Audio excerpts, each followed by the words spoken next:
बिस्मिल्लाहिर्रहमानिर्रहीम। अस्सलाम वालेकुम। Welcome to my YouTube channel. आज की वीडियो में मैं आपसे बात करूंगा कि एफबीआर ने नई भर्ती शुरू कर दी है। दोस्तों, इससे पहले एफबीआर वालों ने एक भर्ती शुरू की थी जिसकी लास्ट डेट 20 थी। उसमें बहुत सी वैकेंसीज़ आई थी, लेकिन उनका प्रोसीजर कुछ अलग था। उनमें यह था कि वो ज़्यादातर जो थी वो शहरों के अंदर जो मुख्तलिफ ऑफिस मौजूद हैं उनके अंदर वो जॉब्स आई थी।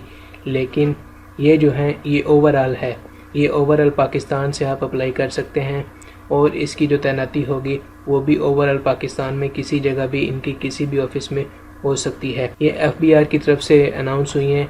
FBR federal board of revenue है।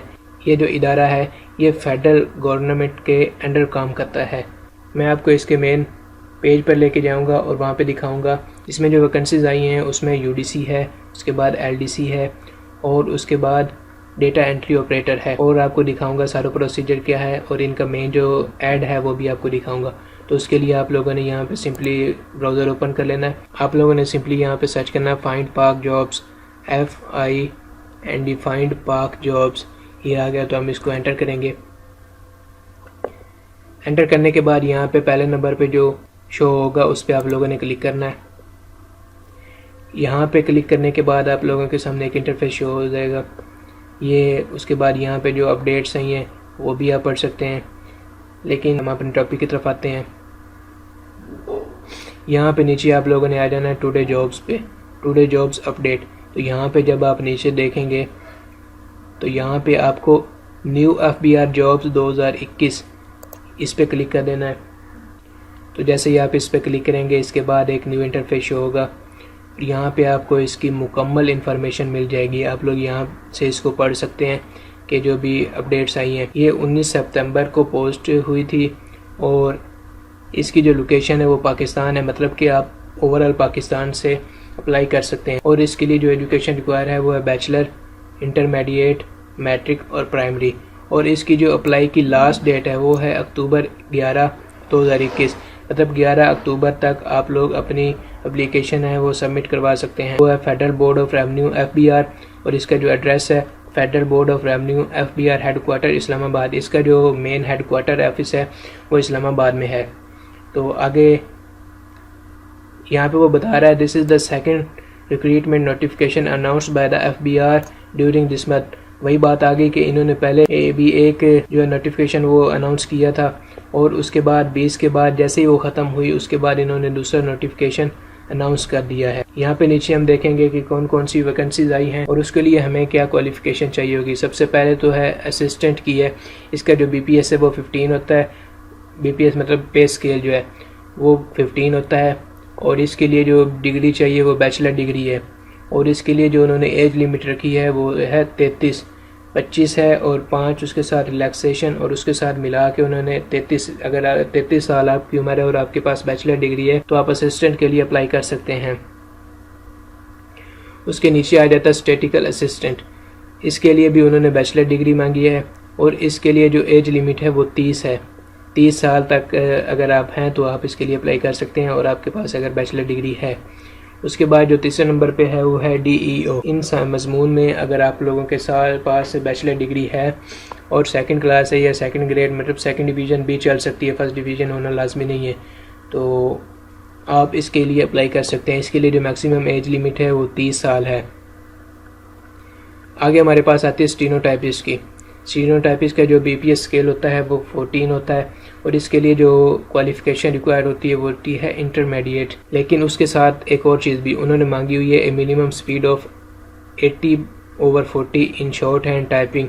मतलब आपकी 80 जो है वो शॉर्ट हैंड होनी चाहिए स्पीड, और जो टाइपिंग स्पीड है वो 40 आपकी होनी चाहिए। Must be computer literate, computer के बारे में जानना ज़रूरी है। उसके लिए जो एज लिमिट है वो है 30 साल। उसके बाद आता है अपर डिवीज़न क्लर्क UDC।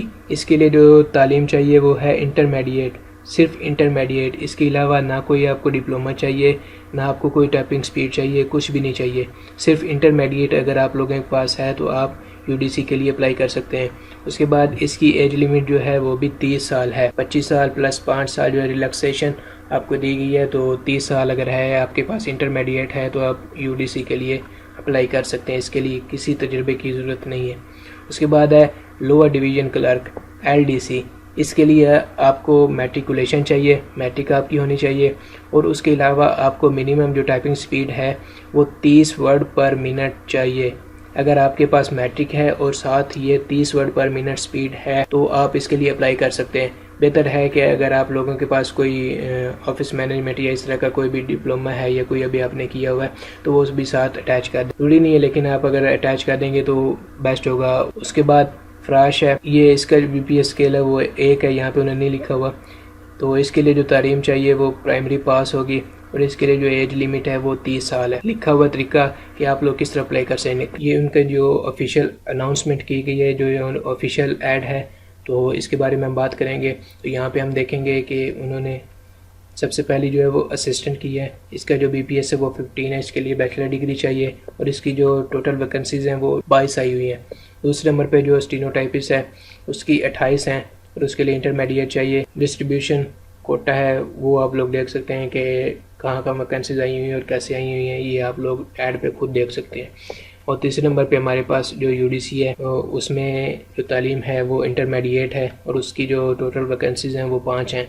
उसके बाद LDC है, उसमें जो टोटल वैकेंसीज़ हैं वो 8 हैं। मुझे जो इन सब में से जो अच्छी पोस्ट लगी है वो है UDC की, क्योंकि इसके लिए आपको ना किसी तजर्बे की ज़रूरत है और ना ही साथ उन्हें कोई भी डिप्लोमा मांगा हुआ है। उसके लिए बस इंटरमीडिएट, अगर आप लोगों के पास इंटरमीडिएट है तो आप UDC के लिए अप्लाई कर सकते हैं। उसके बाद हम लोग देख लेते हैं स्टैटिस्टिकल असिस्टेंट, BPS 15 है, और उसके लिए जो पोजीशंस है वो 5 हैं, उसके लिए वैकेंसी जो है वो 5 हैं। आगे आता स्टीनोटाइप, इसका BPS जो है वो 14 है, और इसके लिए जो वैकेंसी चाहिए वो 1 है। उसके लिए बाद DO का जो है वो 14 है, उसके लिए चाहिए, उसके लिए जो वैकेंसी है वो 1 है। उसके बाद फ्राश है, उसके लिए भी 1 है। उसके बाद इसकी जनरल इन्फॉर्मेशन और इंस्ट्रक्शन जो है वो आप लोग खुद पढ़ सकते हैं कि जो कैंडिडेट्स हैं वो एलिजिबल हैं या उन्होंने क्या करना है। इसके बाद इसके साथ ही मैं आप लोगों को एक और बात बता दूं कि ये ऑनलाइन अप्लाई नहीं है। इसके लिए आप लोगों ने फॉर्म फिल करके उसको बाय TCS या डाक के ज़रिए इन एड्रेस पर भेजना होगा। जहाँ पर भी भेजना है वो आपको यहाँ पे सारी इन्फॉर्मेशन मिल जाएगी, आप लोग पढ़ सकते हैं। ये हो गया। उसके बाद मैं आपको दिखाता हूँ कि आप लोगों ने अप्लाई कैसे करना है। तो यहाँ पे जो ऐड है उसके बाद ऐड के नीचे आप लोगों को अप्लाई नाउ का ऑप्शन मिलेगा, यहाँ पे आप लोगों ने क्लिक करना है। उसके बाद फॉर्म हमारे पास डाउनलोड होके आ जाएगा। डाउनलोड हो गया। ये जो उसका हमारे पास जो है फॉर्म जो हमने फिलअप करना है वो हमारे पास आ चुका है। ये हम लोगों ने सारा फिल कर देना है। Name of post, hold and BPS, जो जिस पोस्ट में भी हमने अप्लाई करना है उसका हमने नाम लिखना है, और उसका स्केल जो है पे स्केल वो हमने लिखना है, BPS कौन सा है। यहाँ पे हम लोगों ने फ़ोटो अटैच करना है। यहाँ पे जिस पोस्ट के लिए हम लोग अप्लाई कर रहे हैं वो उसको लिखना है। यहाँ पे हमने डोमिसाइल हमारा किस का है वो लिखना है। उसके बाद कोटा के हम लोग कौन से कोटे में अप्लाई कर रहे हैं, मेरिट पे कर रहे हैं तो वो लिखना है। वैसे अगर कोई डिसेबल है या कोई और है तो उसमें लिखना है। उसके बाद आपने अपना नाम लिखना है, फादर नाम लिखना है, आपने डेट ऑफ बर्थ लिखनी है, आपने अपनी एज लिखनी है, मेल या फीमेल, तो नेशनलिटी, रिलीजन।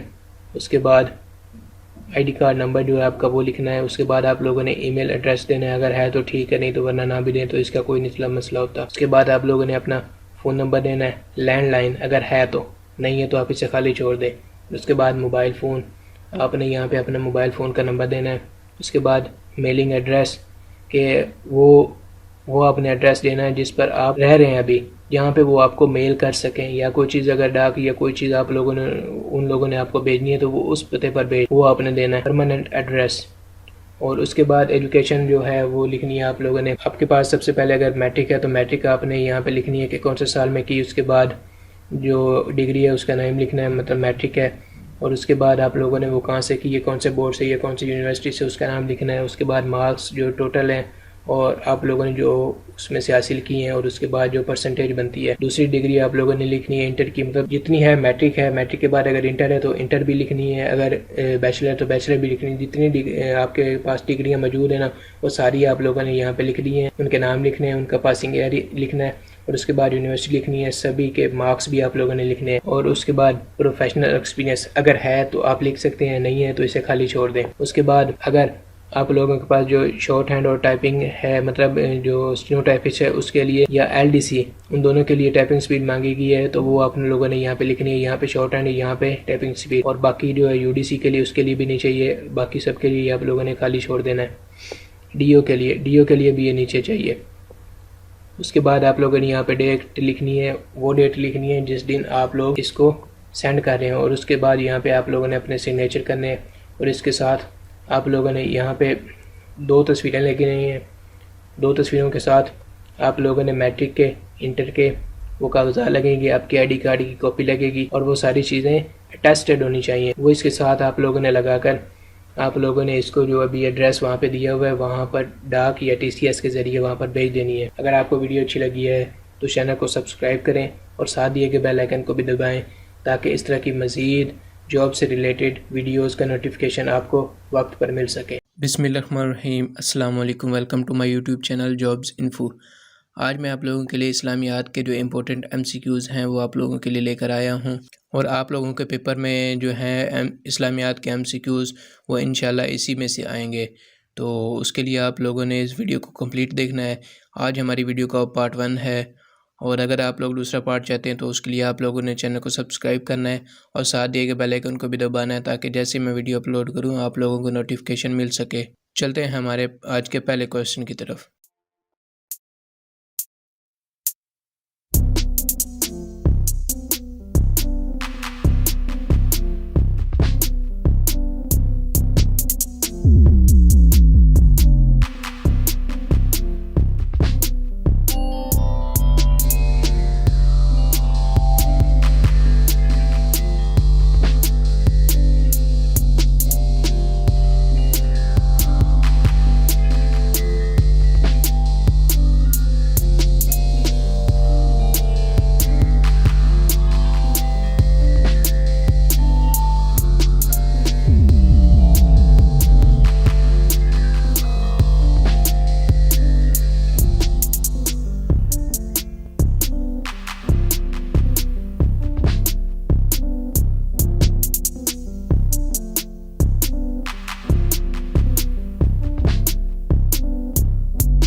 बिस्मिल्लाहिर्रहमानिर्रहीम अस्सलाम वालेकुम। Welcome to my YouTube channel jobs info. आज मैं आप लोगों के लिए एक नई वीडियो लेकर आया हूँ FIA के हवाले से। FIA का जो 18 दिसंबर 2021 को टेस्ट हुआ था वो मुकम्मल हलशुदा वो मैं आप लोगों के लिए लेकर आया हूँ। ये मुकम्मल जो है वो पेपर नहीं है, उसमें से जो जो सवालात मिले थे वो मैं आप लोगों के लिए इकट्ठे करके लेकर आया हूँ। और ये किसी एक का पेपर नहीं है, इसमें से UDC, LDC, असिस्टेंट और कांस्टेबल के जो सवालात हैं वो मिक्स हैं। अगर आप लोग इनको तैयार करते हैं तो आप लोगों को इससे एक तो अंदाज़ा हो जाएगा कि पेपर में किस तरह के सवालात आते हैं, और दूसरा ये कि इसमें से कम से कम 10 से 15 सवालात जो हैं वो हर पेपर में रिपीट हो रहे हैं। तो इनमें से कम जो 10 से 15 सवाल हैं वो आने के चांसेस हैं कि अगले पेपर में भी आ जाएं। तो चलिए पेपर को शुरू करते हैं। लेकिन आगे बढ़ने से पहले आपसे छोटी गुजारिश है कि अगर आप नए हैं तो हमारे चैनल को सब्सक्राइब करें और साथ दिए गए बेल आइकन को भी दबाएं ताकि आने वाली हर वीडियो का नोटिफिकेशन मिल सके और इस तरह के मज़ीद पेपर आप लोग देख सकें ताकि आप लोगों की अच्छी तैयारी हो सके। तो पेपर की तरफ चलते हैं।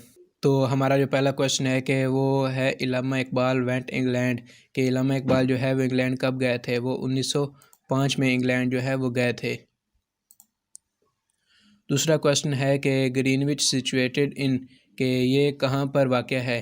ये लंदन में वाक़या है। ग्रीनविच जो है वो लंदन में पाया जाता है। अगर यहाँ पे इसका ऑप्शन अगर आए कि इंग्लैंड, तो इंग्लैंड भी इसका ठीक होगा क्योंकि इंग्लैंड, लंदन जो है ये इंग्लैंड का ही शहर है, तो वो डायरेक्ट आपको इंग्लैंड जो है वो भी ऑप्शन दे सकते हैं, तो वो भी इसका ऑप्शन ठीक होगा।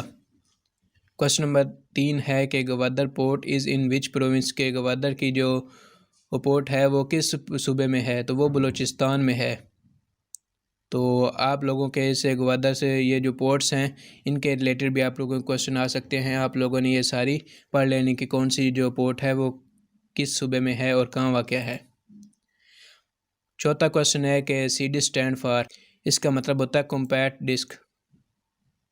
आगे क्वेश्चन है व्हाट इज़ सेकेंडरी मेमोरी, कि सेकेंडरी मेमोरी जो है वो क्या होती है। ये होती है एक्सटर्नल मेमोरी। क्वेश्चन नंबर 6 है MSB स्टैंड्स फॉर, इसका होता है मोस्ट सिग्निफिकेंट बिट। इसका क्या होता है, most significant bit. Question number 7 है cache memory are use between CPU and, जो कैच मेमोरी होती है ये CPU और किसके दरमियान यूज़ होती है, तो दूसरा है इसका मेन मेमोरी। CPU और मेन मेमोरी के दरमियान ये यूज़ होती है। क्वेश्चन नंबर 8 है Marie Curie got Nobel prize in 1911 in which field, के मैरी क्यूरी जो है उसने नोबेल प्राइज़ हासिल किया था 1911 में, तो उसकी फ़ील्ड कौन सी थी, तो उसने केमिस्ट्री की फ़ील्ड में जो है नोबेल प्राइज़ हासिल किया था। क्वेश्चन नंबर 9 है international criminal police commission adopted its current name Interpol in, के इसका जो पुराना नाम था वो था इंटरनेशनल क्रिमिनल पुलिस कमीशन, इसने एक नया नाम इसको दिया गया था इंटरपोल। तो वो कौन से सन में इसे इंटरपोल का नाम दिया था, तो वो था 1956। आगे हमारे पास क्वेश्चन नंबर 10 है कि country which is not a member of International criminal Police Organization at the time of its establishment. इसका मतलब ये है कि वो कौन सा मुल्क है जो इसकी एस्टेब्लिशमेंट के वक्त इंटरनेशनल क्रिमिनल पुलिस ऑर्गेनाइजेशन का मेंबर जो है वो नहीं था, तो वो था यूनाइटेड स्टेट्स। ये जो है इसकी एस्टेब्लिशमेंट के वक्त क्रिमिनल पुलिस ऑर्गेनाइजेशन का हिस्सा नहीं था। क्वेश्चन नंबर 11 है which country has more involvement in Interpol, के इंटरपोल में, तो इसका है फ्रांस। फ्रांस की सबसे ज़्यादा इन्वॉल्वमेंट है इंटरपोल में।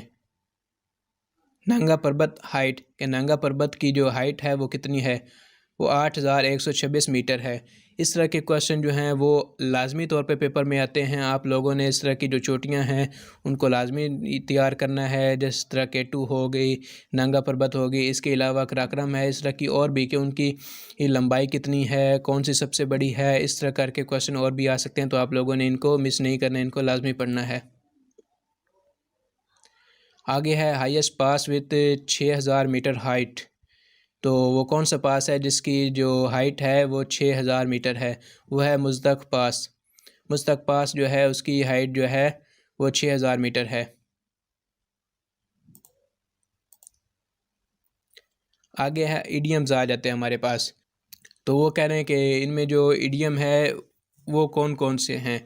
नीचे आप लोगों को ये इस तरह क्वेश्चन दिए जाएंगे कि आप लोगों को नीचे 4 ऑप्शन होंगे जिसमें 2-2 आप लोगों को हर ऑप्शन में वर्ड दिए जाएंगे, उसमें वो आपको कहेंगे कि इसमें से ईडीएम कौन से हैं, तो आप लोगों ने वहाँ से ईडीएम जो हैं वो सिलेक्ट करने हैं।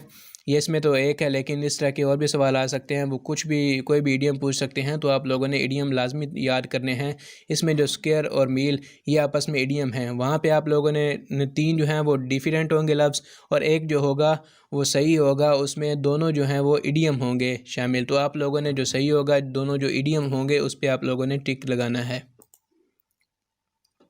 आगे हमारे पास क्वेश्चन है, होली प्रॉफिट सल्लल्लाहु अलैहि वसल्लम इज़ कि उनके लिए कौन सा जो है इनमें से ठीक है। नीचे आप लोगों को 4 ऑप्शन दिए जाएंगे कि कौन सा जो लक़ब है या नाम है या उनके लिए वो जो सही है, तो वो इसमें था सादिक, कि आप सल्लल्लाहु अलैहि वसल्लम को सादिक और अमीन कहते थे। उसके बाद हमारे पास है फर्स्ट बुक ऑफ हदीस कंपाइल्ड बाय, के फ़र्स्ट बुक जो हदीस की थी वो किसने लिखी थी, तो वो उसका नाम था मुवट्टा बाय इमाम मलिक। आगे हमारे पास है सुनन इब्ने मजा इज़ अ कलेक्शन ऑफ हदीस कंपाइल्ड बाय, के सुनन इब्ने मजा ये किताब का नाम है और ये हदीस के बारे में, और ये किसने पहले कंपाइल की थी, तो वो था इमाम मोहम्मद बिन यजीद।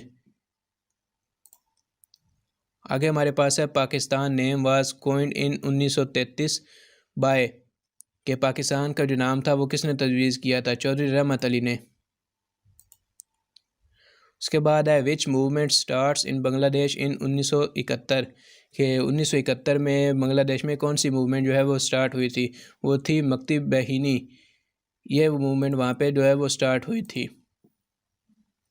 उसके बाद आ जाता है पाकिस्तान पॉपुलेशन वाइज, पॉपुलेशन के हिसाब से पाकिस्तान कौन से नंबर पर आता है, तो ये 5वें नंबर पर आता है। ये क्वेश्चन काफ़ी दफ़ा रिपीट हो चुका है, ये आप लोगों ने लाजमी याद करना है, ये क्वेश्चन बार बार आ रहा है, बहुत सारे टेस्ट में ये रिपीट हो चुका है।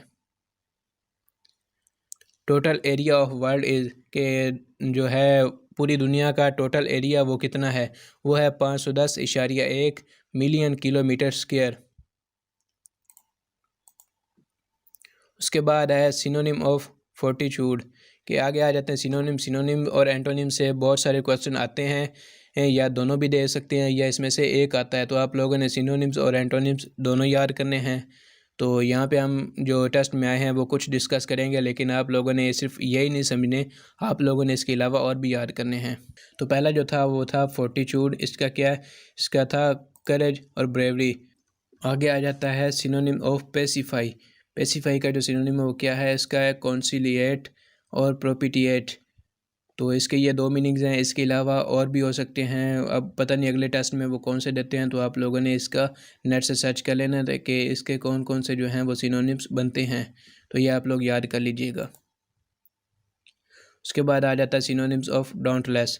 डोंटलेस का जो है वो सिनोनिम क्या है, इसका मानी होता है मजबूत इरादा।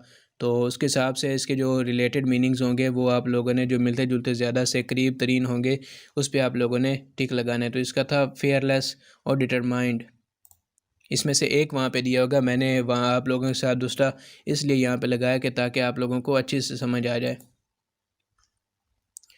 आगे जाता है सिनोनिम ऑफ ब्राल।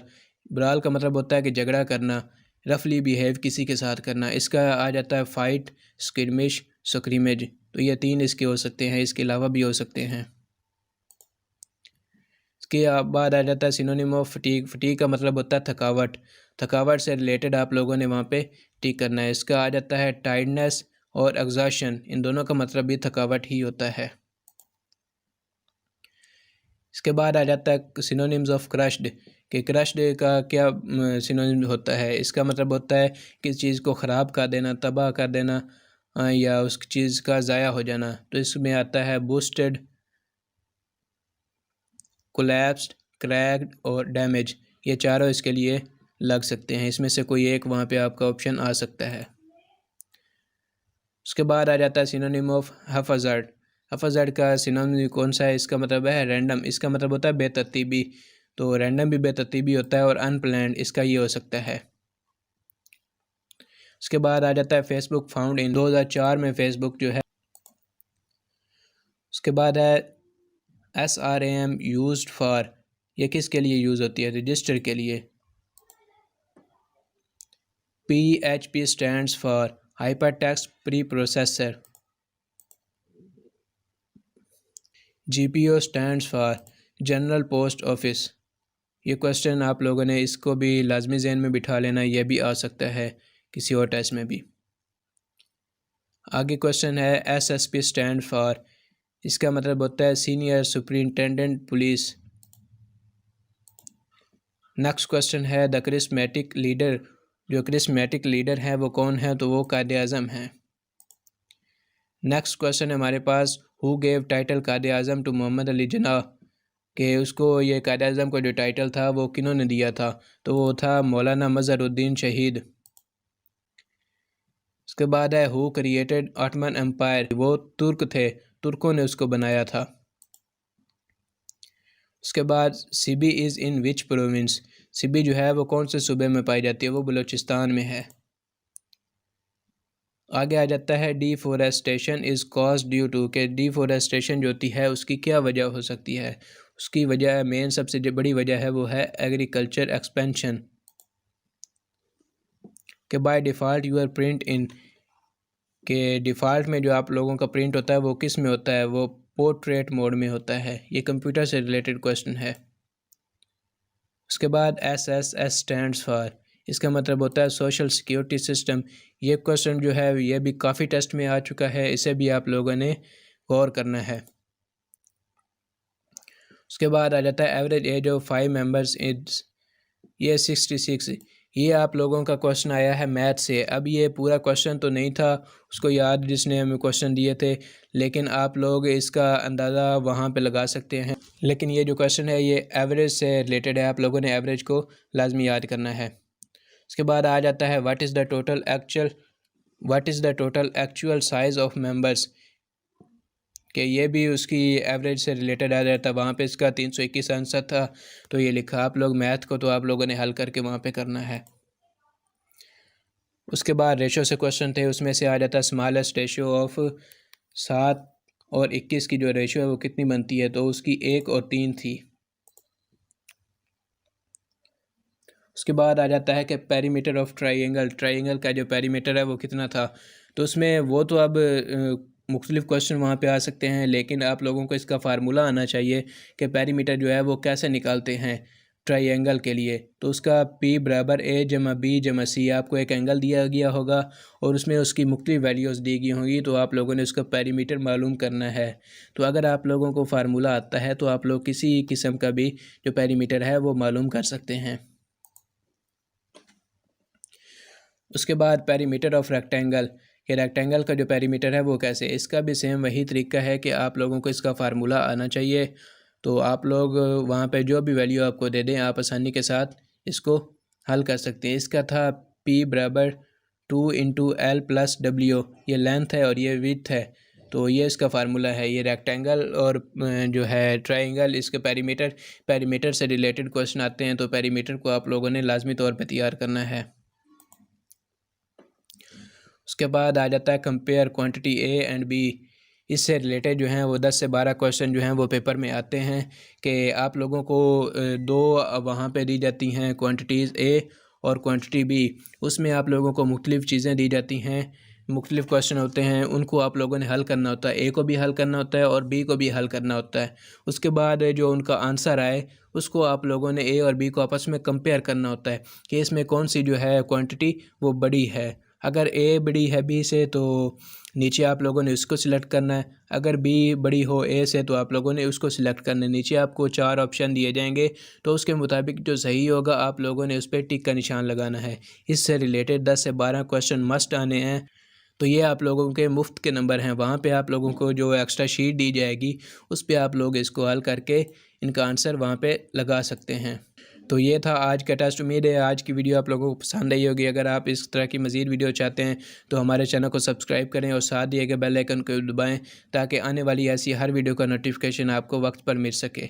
शुक्रिया।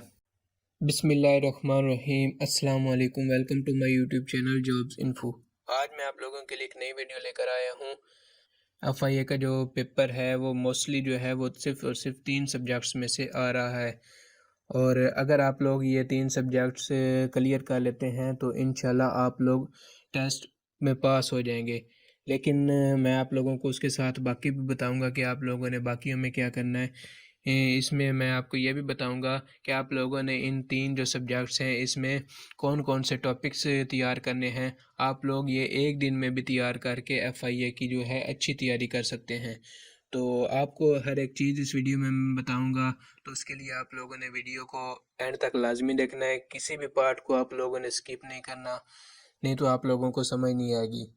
तो अगर आप लोग इस चैनल पर नए हैं तो हमारे चैनल को सब्सक्राइब करें और साथ दिए गए बेल आइकन को दबाएं ताकि आने वाली हर वीडियो का नोटिफिकेशन आपको मिल सके।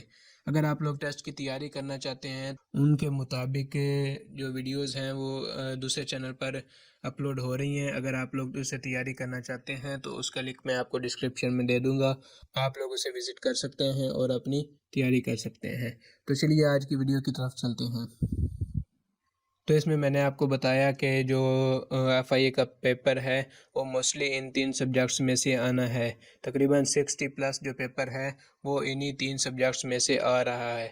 तो इसमें मैं आप लोगों को कंप्लीट समझाऊंगा कि वो कौन से टॉपिक हैं और आपने इनमें से क्या तैयार करना है। तो जो पहले नंबर पे है वो हमारे पास है इंग्लिश।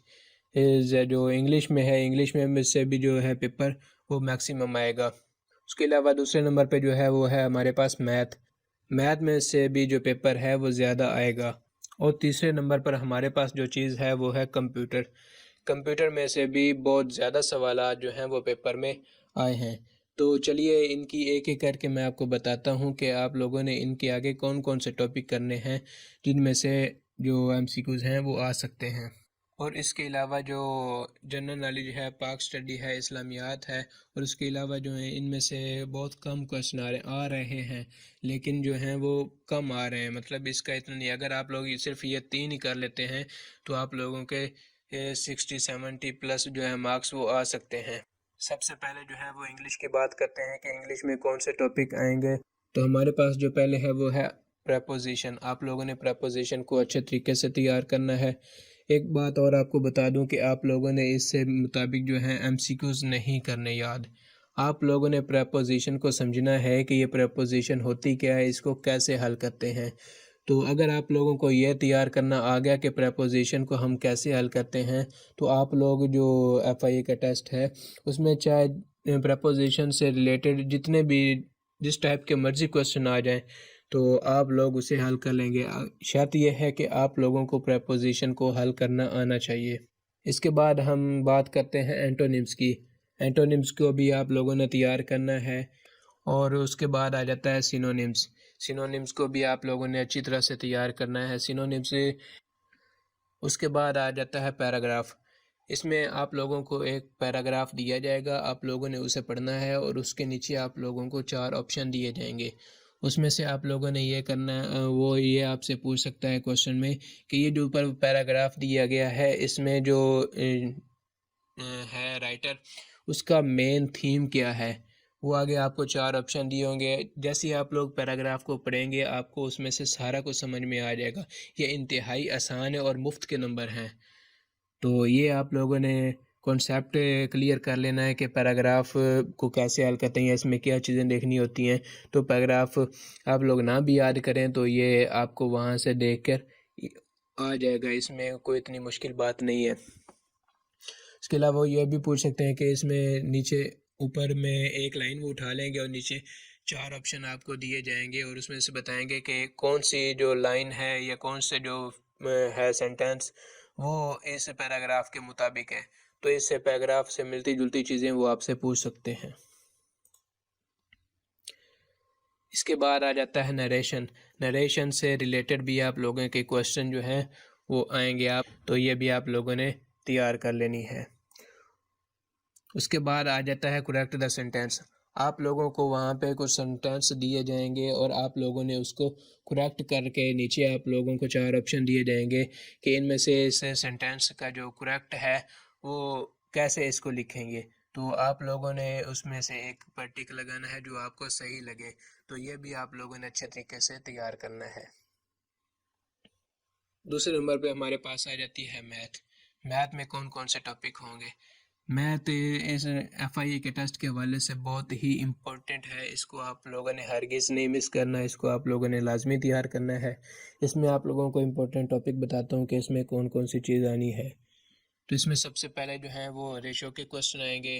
रेशो आप लोगों ने 7वीं 8वीं क्लास में भी पढ़ी है, आगे मैट्रिक में भी पढ़ी है, तो आप लोगों को इसका बखूबी पता है कि रेशो क्या चीज़ होती है, रेशो से मुताबिक कैसे सवाल आ सकते हैं कि आप लोगों ने रेशो को तैयार करना है। उसके बाद बात करते हैं एंगल्स की, कि आप लोगों को डिफरेंट शेप्स देंगे और उसके अंदर एंगल्स होंगे। वो आप लोगों को कहेंगे कि कौन सा एंगल बनता है, या इससे मतलब एंगल से जितने भी रिलेटेड क्वेश्चन होंगे वो आप लोगों से वो पूछ सकते हैं। तो उसके बाद आप लोगों को उसी एंगल की तरह शेप्स की तरह ही आप लोगों को वैल्यूज़ दी जाएंगी। 2 की वैल्यूज़ होंगी, आप लोगों ने तीसरे की मालूम करनी होगी। या एंगल के अलावा भी आप लोगों को वो एक्स की वैल्यूज़ के जो क्वेश्चन है वो लाजमी इसमें आएंगे। वो कहीं से भी दे सकते हैं, आप लोगों ने शेप्स के ज़रिए दे सकते हैं, वैसे दे सकते हैं। बस आपने एक्स की वैल्यू जो है वो मालूम करनी होगी। तो ये आप लोग याद कर सकते हैं। उसके बाद आप लोगों का एक पोर्शन आएगा कंपेयर ए एंड बी, कि आपको 2 पोर्शन दिए जाएंगे, एक होगा ए और एक होगा बी। उसमें आप लोगों को दोनों में नीचे क्वेश्चन दिए होंगे, तो उसमें आप लोगों ने ए पोर्शन को भी हल करना होगा। आप लोगों को ना वो रफ एक पेज देंगे वहीं पर, तो आप लोगों ने वहाँ पे उसे हल करना होगा। आप लोगों ने ए को भी हल करना है और बी वाले पार्ट को भी अपने हल करना है। उसके बाद आप लोगों ने इन दोनों में से देखना है कि कौन सा आप लोगों का जो है वो बड़ा है, कौन सी वैल्यू जो है वो बड़ी है। नीचे आप लोगों को 4 ऑप्शन दिए जाएंगे कि ए बी से बड़ा है, या बी ए से बड़ा है, या बी जो है वो ए से छोटा है, या इस तरह के जो आप लोगों को सही लगे वो आप लोगों ने वहाँ पे पुट कर देना है। तो ये आप लोगों ने वहाँ पे हल करना है। ये हल किए बगैर आप लोग इसका अंदाज़ा नहीं लगा सकते, तो ये भी आप लोगों को आने चाहिए। उसके बाद जो सवाल आएंगे वो शेप्स के बारे में भी आएंगे। आप लोगों को डिफरेंट वो शेप्स दे देंगे। शेप्स जो हैं उनसे रिलेटेड भी क्वेश्चन आ सकते हैं, आप लोगों ने इनको लाजमी तौर पे तैयार करना है। उसके बाद आ जाता है एरिया, कि आप लोगों को क्वेश्चन एरिया के मतलब भी दिए जाएंगे कि आप लोगों ने इनका एरिया मालूम करना है। ये सिर्फ एरिया से मुताबिक नहीं आ सकते, वो ये भी पूछ सकते हैं कि एरिया मालूम करें, या लंबाई मालूम करें, या चौड़ाई मालूम करें। मतलब इस तरह के भी क्वेश्चन आ सकते हैं, और ये लाजमी तौर पे आने हैं। उसके बाद आप लोगों ने एक चीज़ और पढ़ी होगी, मीन मीडियन मोड। तो इसमें से भी आप लोगों के क्वेश्चन आएंगे, और तकरीबन 1-2 तो लाजमी आने हैं ना, अगर ज़्यादा ना भी आए तो इसको भी आप लोगों ने पढ़ना है और अच्छे तरीके से तैयार करना है। उसके बाद हम बात करते हैं कि परसेंटेज, आप लोगों ने परसेंटेज से रिलेटेड भी आप लोगों ने पढ़ना है। परसेंटेज जो है वो कैसे मालूम करते हैं। अगर आप लोगों को ये आता हो कि परसेंटेज कैसे मालूम करते हैं, तो आप लोगों को वो जैसे भी क्वेश्चन दे दें, आप लोग अगर परसेंटेज मालूम करना आता है तो आप लोग वो MCQ आसानी से हल कर सकते हैं। देखिए, मैथ का जितना भी पोर्शन आएगा वो आप लोगों ने सारा हल करके वहाँ पे लिखना है। अगर आप लोग MCQ रट के जाएंगे तो वो आप लोगों को वहाँ पे प्रॉब्लम बन सकती है। तो अगर आप लोगों ने मैथ को समझा हुआ होगा तो आप लोग आसानी के साथ वहाँ पे हल करके कर सकते हैं। वहाँ पे टाइम की आप लोगों ने टेंशन नहीं लेनी, टाइम जो होता है वो काफ़ी होता है। कुछ ऐसे भी बाकी क्वेश्चन होते हैं जो कम टाइम में हो जाते हैं, तो उस पर जो टाइम बचेगा वो आप लोग मैथ के लिए रख सकते हैं। मैथ में आप लोग हल करके आसानी, अगर टाइम देखें भी तो 1 मिनट में आप लोग आसानी के साथ एक क्वेश्चन जो है वो हल करके उसका आंसर जो है वो लिख सकते हैं। उसके बाद जो तीसरा पार्ट आ जाता है वो कंप्यूटर का। कंप्यूटर का पार्ट जो है वो जो है ना UDC और LDC वालों के लिए इंतहाई इम्पोर्टेंट है। इनका पेपर जो है वो कंप्यूटर में से ज़्यादा आएगा बाकी दोनों की निस्बत भी। तो आप लोगों ने कंप्यूटर की हर एक चीज़ को याद करना है। इसमें मैं आपको इम्पोर्टेंट बताता हूँ। आपके जो क्वेश्चन आएंगे वो MS ऑफिस से रिलेटेड आएंगे क्वेश्चन, ठीक है। उसमें आ जाता है आपका MS वर्ड से आप लोगों ने उसकी हर चीज़ तैयार करनी है। जो भी क्वेश्चन बन सकते हैं उसकी अलाइनमेंट कैसे की जाती है, पेज की जो सेटिंग है वो कैसे की जाती है, और उसके अलावा इसकी स्टाइल्स जो हैं वो कैसे किए जाते हैं, इसमें लगाए जाते हैं, तो वो भी आप लोगों ने करना। और इसके बाद आ जाता है कि आप लोगों ने एमएस एक्सेल से रिलेटेड जो हैं वो सारे क्वेश्चन जो हैं वो तैयार करने हैं। इसमें फार्मूले कैसे इस्तेमाल होते हैं, कौन कौन से फार्मूले लगते हैं, और इससे रिलेटेड आप लोगों ने क्वेश्चन जो हैं वो तैयार करने हैं। उसके बाद आ जाता है MS power point. MS power point में भी आप लोगों ने इसकी हर एक चीज़ को तैयार करना है। उसके बाद हमारे पास आ जाता है रैम रोम से रिलेटेड भी आप लोगों ने क्वेश्चन जो हैं वो लाजमी तौर पे तैयार करने हैं। इसमें ज़्यादातर ये भी क्वेश्चन आता है कि RAM stand for, Rome stand for, तो ये भी आप लोगों ने करने हैं। और इसके अलावा इससे मुतल्लिक और भी क्वेश्चन जो हैं वो आप लोगों ने तैयार करने हैं।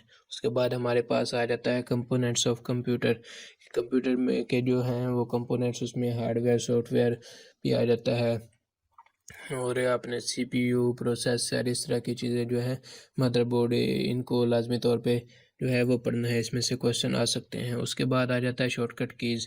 आप लोगों ने कंप्यूटर की जो शॉर्टकट कीज़ हैं उनको लाजमी तौर पे तैयार करना है, इसमें से लाजमी तौर पर क्वेश्चन आएंगे। उसके बाद आ जाता है कि KB, MB और GB ये क्या चीज़ें होती हैं, इनमें से क्वेश्चन आएगा, लाजमी आएगा। कि जो है KB क्या होता है, किलोबाइट, मेगाबाइट, गीगाबाइट होता है। और इसमें 1 MB में कितने KB होते हैं, GB में कितने MB, कितने KB होते हैं, तो ये चीज़ें आप लोगों ने याद करनी है। और इसके अलावा कंप्यूटर में एक और चीज़ याद करनी है कि इसका मैक्सिमम साइज़ जो है वर्ड में या एक्सेल में क्या होता है, मिनिमम क्या होता है। एक्सेल से ये भी करना है कि इसमें कितनी ज़्यादा ऑटोमेटिक जो शीट्स जो हैं स्प्रेडशीट, वो आपको कितनी दी जाती हैं, और इसकी जो रेंज है वो क्या होनी चाहिए। जूम इन और जूम आउट की जो मिनिमम जूम इन है वो कितना है, और मैक्सिमम जो जूम है वो कितना है। तो ये चीज़ें थी UDC और LDC के लिए स्पेशल तौर पर। तो आगे हम बात करते हैं कांस्टेबल, असिस्टेंट या ASI की। तो इनके लिए जो आप लोगों ने करना है वो इंग्लिश जो है वो सेम ही होगी, जैसे मैंने आप लोगों को पहले टॉपिक बताए हैं वही इसमें भी होंगे। और उसके अलावा मैथ के जो मैंने आप लोगों को बताए हैं, मैथ के भी वही होंगे, उनको आप लोगों ने अच्छी तरह से तैयार करना है। और उसके बाद पाक स्टडी का आप लोगों को बताता हूँ कि इसमें जो उनमें तो कंप्यूटर आ जाता है, इसमें भी कंप्यूटर के 1-2 MCQ जो है वो आ सकते हैं।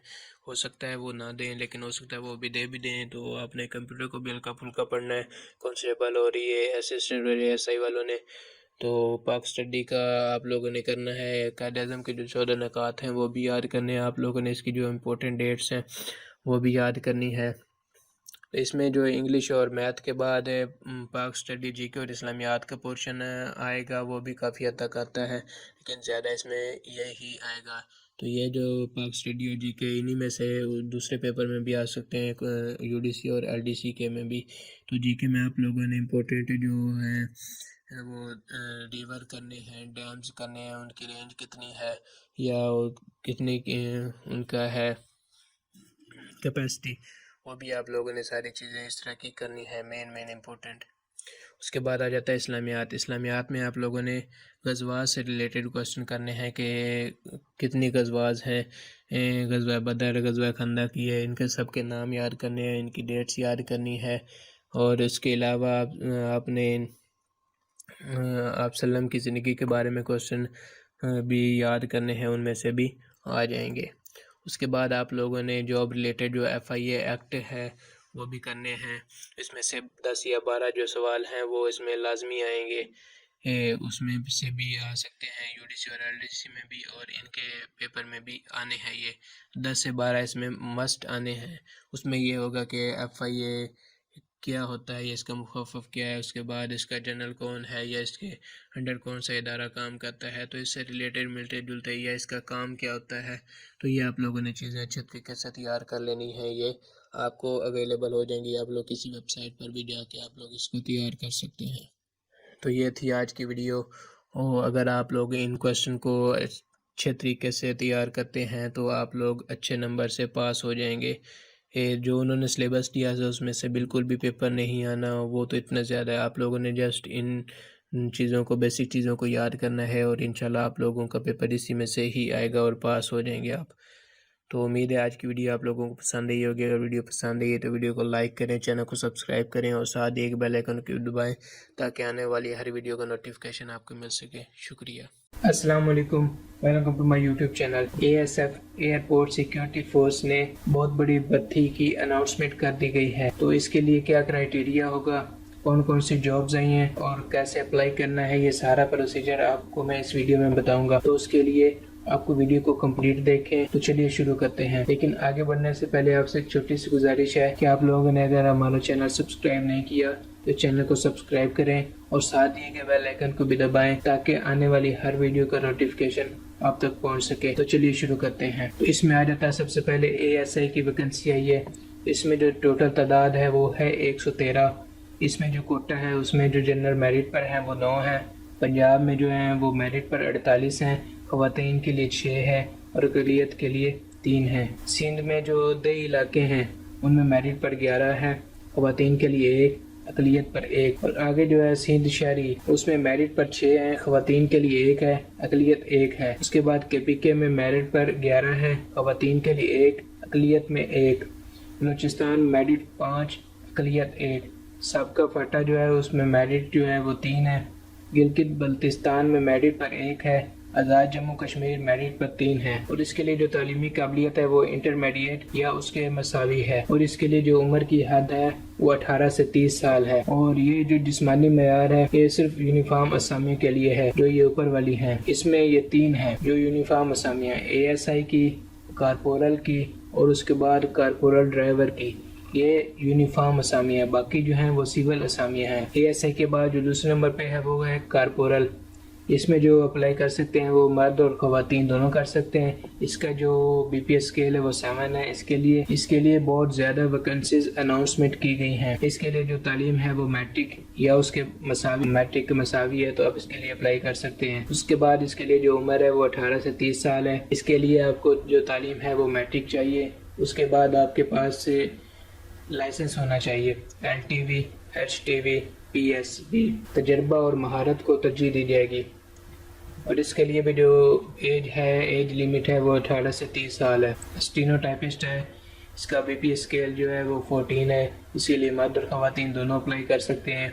इसकी जो वैकेंसीज है वो सिर्फ 1 है, वो पंजाब में और मेरिट पर है, 1 ही है। उसके लिए जो तालीम है वो इंटरमीडिएट। उसके लिए उसके बाद टाइपिंग की कम अज़ कम रफ्तार 40 अल्फाज फी मिनट, शॉर्ट हैंड की कम अज़ कम रफ्तार 80 अल्फाज फी मिनट कंप्यूटर जानता हो। ड्राफ्ट्समैन, इसका जो बीपीएस स्केल होता है वो 11 है। मर्द और ख़वातीन दोनों अप्लाई कर सकते हैं। इसकी भी 1 ही वैकेंसी है जो पंजाब में है और मेरिट पर है। इसके लिए जो तालीमी काबिलियत है वो है इंटरमीडिएट, डिप्लोमा होल्डर किसी भी मंजूर शुदा इदारे में। उसके बाद आता है UDC, ये होता है अपर डिवीजन क्लर्क। इसका जो बीपीएस स्केल है वो 11 है। मर्द और ख़वातीन दोनों अप्लाई कर सकते हैं। इसकी जो वैकेंसीज हैं वो 2 हैं, वो पंजाब में हैं और मेरिट पर हैं। उसके लिए जो तालीमी काबिलियत है वो है इंटरमीडिएट। ये भर्ती जब आपकी सिलेक्शन हो जाएगी तो उसके बाद ये आपको 3 हफ्ते का मुतलका जो कोर्स है वो करवाएंगे। इसके बाद आगे आ जाता है टेक्निकल असिस्टेंट। इसका जो बीपीएस स्केल है वो 10 है और इसके लिए मर्द हज़रात अप्लाई कर सकते हैं। इसकी जो वैकेंसीज है वो 1 आई हुई है और वो केपीके में है और वो भी मेरिट पर। तो इसके लिए आपके पास होना चाहिए DA मैकेनिकल इंजीनियरिंग या FSC बमा डिप्लोमा किसी भी मंजूर शुदा इदारे से। और इसके लिए जो एज लिमिट है वो 18 से 30 साल है। टीचर, इसका जो बीपीएस स्केल है वो 8 है। केपीके में इसकी 1 वैकेंसी है और मेरिट पर है। इसके लिए जो तालीमी काबिलियत है वो मैट्रिक या उसके बराबर और फाजिल दरसी निज़ामी, हिफ्ज़ कुरान, किरात या तजवीद ये आपके पास होना चाहिए। उसके बाद इसकी जो तालीमी काबिलियत है, उसके बाद इसकी एज लिमिट है 18 से 30 साल। उसके बाद मेडिकल अटेंडेंट है, इसका जो बीपीएस है वो 7 है। इसके लिए मर्द और ख़वातीन दोनों अप्लाई कर सकते हैं। इसकी 1 वैकेंसी है, पंजाब में है और मेरिट पर है। इसके लिए जो तालीमी काबिलियत है वो इंटरमीडिएट और इसके साथ साथ नर्सिंग में डिप्लोमा, 1 साल डिस्पेंसर कोर्स या आपके नर्सिंग में होना चाहिए या 1 साल डिस्पेंसर कोर्स होना चाहिए। इसके लिए जो एज लिमिट है वो 18 से 30 साल है। उसके बाद है MT ड्राइवर, इसका जो बीपीएस स्केल है वो 5 है और सिर्फ मर्द अप्लाई कर सकते हैं। इसकी जो वैकेंसी है वो सिर्फ 1 है। सिंध के जो शहरी हैं वो सिर्फ इसके लिए अप्लाई कर सकते हैं और ये भी मेरिट पर है। इसके लिए तालीमी काबिलियत मिडिल पास होना चाहिए और उसके पास PSV, LTV, HTV लाइसेंस होना चाहिए। ड्राइविंग के बेहतरीन माहिर और PSV लाइसेंस होल्डर को तरजीह दी जाएगी। इसके लिए जो एज लिमिट है वो है 22 से 40 साल। और उसके बाद आ जाता है मोची का जो BPS स्केल है वो 2 है। सिर्फ मर्द अप्लाई कर सकते हैं। इसकी एक वैकेंसी है वो इस्लामाबाद में है और 18 से 30 साल। तालीमी काबिलियत इसके लिए नहीं है, सिर्फ आपको इसमें हुनर चाहिए कि आप वो काम आसानी से कर सकते हैं तो तरजीह दी जाएगी। उसके बाद आ जाता है नायब कासिद का जो BPS स्केल होता है वो 1 है। इसके लिए सिर्फ मर्द हज़रात अप्लाई कर सकते हैं। इसके लिए वैकेंसी जो है वो 2 हैं, एक इस्लामाबाद में और एक कराची में। इसके लिए जो तालीमी काबिलियत है वो प्राइमरी है और एज लिमिट जो है वो 18 से 30 साल है। उसके बाद आ जाता है बावर्ची का जो BPS स्केल है वो 1 है। मर्द और ख़वातीन दोनों अप्लाई कर सकते हैं। इसकी जो टोटल वैकेंसीज हैं वो 9 हैं। हेडक्वार्टर कराची में 1 है, लाहौर में 2 हैं, इस्लामाबाद में 2 हैं, पेशावर में 1 है, सक्कर में 1 है, जैकबाबाद में 1 है, कसदार में 1 है। इसीलिए जो तालीमी काबिलियत है वो है प्राइमरी, पाकिस्तानी खाने पकाना जानता हो और इसकी एज लिमिट 18 से 30 साल है। खाकरूब BPS स्केल 1 है। मर्द और ख़वातीन दोनों अप्लाई कर सकते हैं। इसकी जो वैकेंसीज हैं वो टोटल 4 हैं। इस्लामाबाद 1 है, हेडक्वार्टर कराची में 1 है, लाहौर में 1 है, गिलगित में 1 है। इसके लिए जो तालीमी काबिलियत है वो नहीं है और इसके लिए जो एज लिमिट है वो 18 से 30 साल है। तमाम भर्तियाँ जो हैं वो मेरिट की बुनियाद पर होंगी और किसी किस्म की आपको रियायत या काबिल कबूल नहीं की जाएगी। उसके बाद उम्मीदवारों को सिर्फ 2 टेस्ट देने होंगे। बुनियादी मेडिकल टेस्ट ये तमाम उम्मीदवारों के लिए होगा और उसके बाद जो दूसरा टेस्ट है वो फिज़िकल टेस्ट होगा जो सिर्फ मर्द उम्मीदवारों के लिए होगा। फिज़िकल टेस्ट में होगा 1 मील दौड़, ज़्यादा से ज़्यादा जो उसके लिए वक्त दिया जाएगा वो 7.5 मिनट होगा और उसके बाद 22 पुशअप लगाने होंगे 2 मिनट में और उसके बाद 22 सिटअप लगाने होंगे 2 मिनट में। तहरीरी टेस्ट के लिए सिर्फ अपने मुतलका कोटा में नुमाया कारकर्दगी के हामिल उम्मीदवार एल होंगे।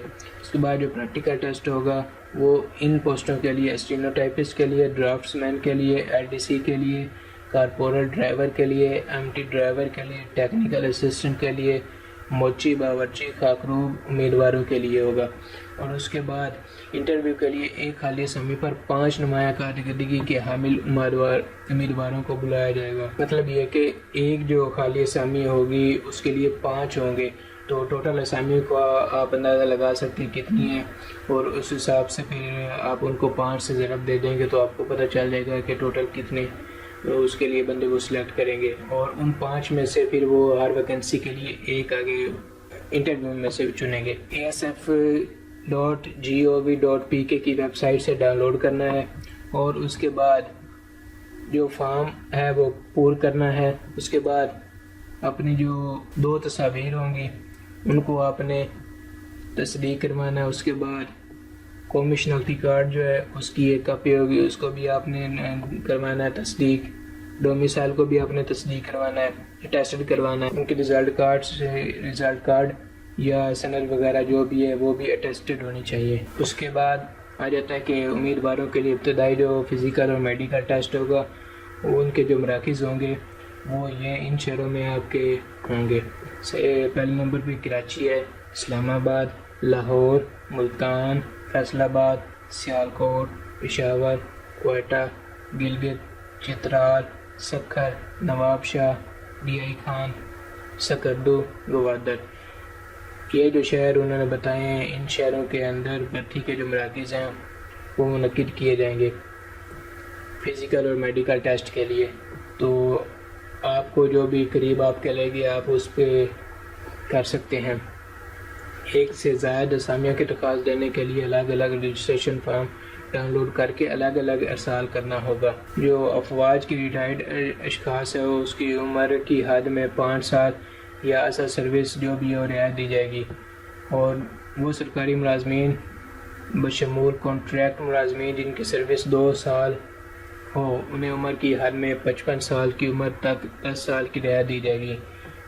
तीसरे के बाद जो है गैर मुस्लिम हैं, सिंध के जुदई इलाके में हैं और बलूचिस्तान गिलगित बल्तिस्तान, सबका फाटा और आज़ाद जम्मू कश्मीर से ताल्लुक़ रखने वाले उम्मीदवारों को उम्र की हद में 3 साल की रियायत दी जाएगी।